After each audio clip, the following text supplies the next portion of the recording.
अस्सलामु अलैकुम वरहमतुल्लाह। स्क्रीन पर जो आपको तस्वीर नज़र आ रही है, इसमें तीन बड़े लोग नज़र आ रहे हैं, तीन बड़ी पर्सनैलिटीज़ हैं।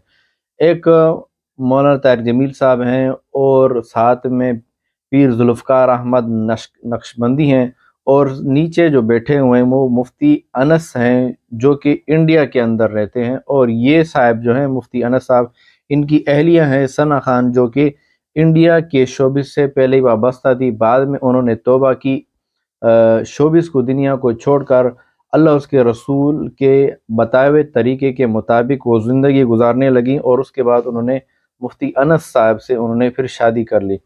तो जो बात मैं बताने वाला हूँ, जिस पॉइंट पर मैं बात करूँगा, पहली बात तो ये है कि उलमा आपस में कितनी मोहब्बत करते हैं, आपस में कितने मोहब्बत और एहतराम के साथ रहते हैं, और एक दूसरे का कितना एहतराम करते हैं, एक दूसरे की कितनी कदर करते हैं, और आपस में कितनी मोहब्बत करते हैं।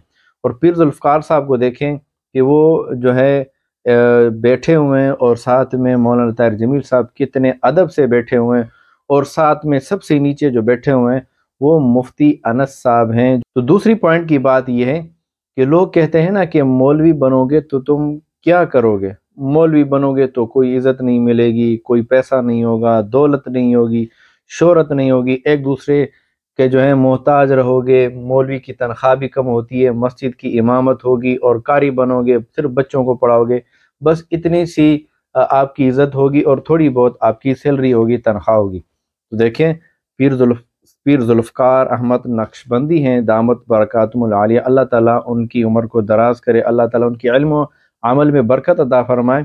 ये पहले एक इंजीनियर थे, पहले न आलिम थे न हाफिज़ थे, अलबत्ता हिफ्ज़ उन्होंने पहले से किया हुआ था।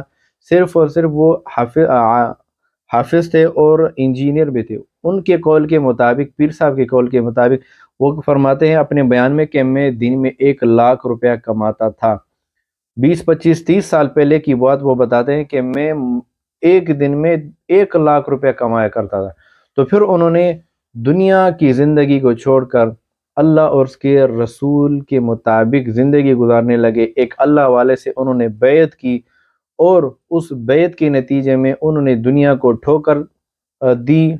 100% दीन और इस्लाम के मुताबिक ज़िंदगी गुजारने लगे, और फिर उन्होंने थोड़ी बहुत दीन का इल्म भी हासिल किया। तकरीबन दर्जा सानिया या सालिसा तक भी उन्होंने इल्म हासिल किया। तो पीर साहब जो हैं वो मौलाना तारिक जमील साहब से इल्म में कम है, लेकिन तकवा उनका इतना ज़्यादा है, इतने अल्लाह वाले हैं, इतना तकवा है, और बुज़ुर्गों से उनका इतना ताल्लुक़ है कि वो अल्लाह ताला ने इस मकाम पर पहुंचा दिया कि मौलाना साहब भी इतनी बड़ी शख्सियत, इतनी बड़ी पर्सनैलिटी, कि उनके सामने भी बड़ी आजिज़ी के साथ बैठे हुए हैं, इनकिसारी के साथ बैठे हुए हैं। तो जो लोग ये कहते हैं कि दीन पर चलोगे, आलिम हाफिज़ कारी बनोगे तो तुम्हें कुछ नहीं मिलेगा, तुम भूखे मर जाओगे, तो पीर साहब को देखो, पीर जुल्फ़कार अहमद नक्शबंदी दामत बरकातुहुल आलिया, कि उन्होंने दुनिया को छोड़ा और अल्लाह और उसके रसूल के तरीक़े को इख्तियार किया, और मुकम्मल अपनी ज़िंदगी जो है वो इस्लाम के मुताबिक गुजारनी शुरू कर दी। आज देखो अल्लाह ताला ने कितना बड़ा मकाम दिया है,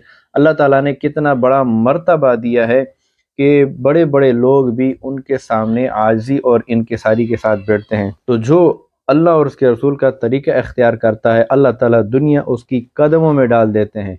जिस तरह आप देख सकते हैं, मुफ्ती अनस साहब भी, वो भी मुफ्ती हैं, लेकिन वो भी उनके सामने बिल्कुल आजिज़ी के साथ बैठे हुए हैं, और तवज्जो से पीर साहब की बात को सुन रहे हैं, और नीचे फ़र्श पर बैठते हैं। तो ये है अल्लाह वाले।